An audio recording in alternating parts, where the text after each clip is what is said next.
My name is Katy Rubin, and I'm a legislative theater practitioner and designer and a creative civic strategist. I also coordinate a hub for resources for legislative theater called the People Act, and I'm based in Manchester, England.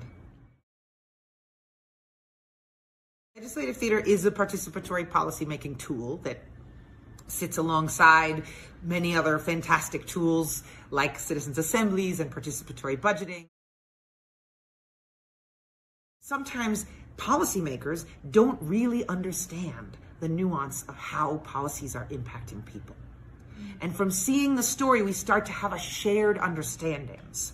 So we see the play, we watch the play, we understand the problems, we talk about the problems. And the last step, which is my favorite, is we say to all the policymakers who've been involved, who helped us negotiate, what's the first action you're going to take in the next 6 to 8 weeks or whatever time period has been agreed to move forward at least one of these ideas. And we get their commitment. So that is how we turn a story into a play, into an idea, into a reality. Sometimes, because of the urgency of understanding the problem and the way of having all the stakeholders in the room, you really are able to move quickly.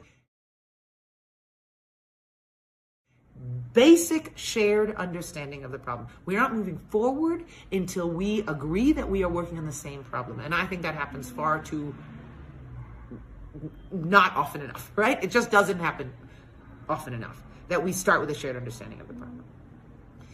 And then we have this shared experience of problem solving. So we build trust through playing on football teams together, through, gardening together, through work together. And democracy should be work together too. And I think some participatory mechanisms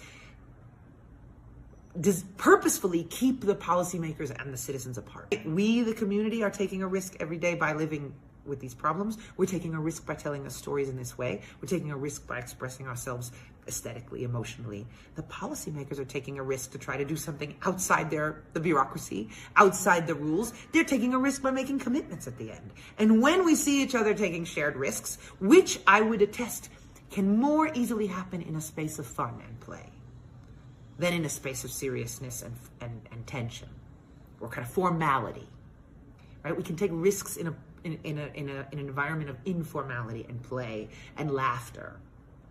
And then we see the shared risk-taking, it builds trust.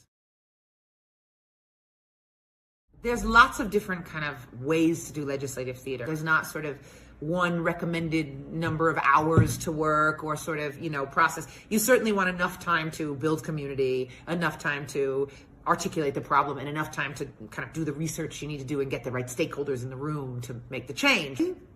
If you're looking to get started, first of all, there's a lot of resources on the hub that I coordinate, the People Act, which is really set up to answer questions for policymakers and practitioners and engaged citizens who are thinking, where do I start?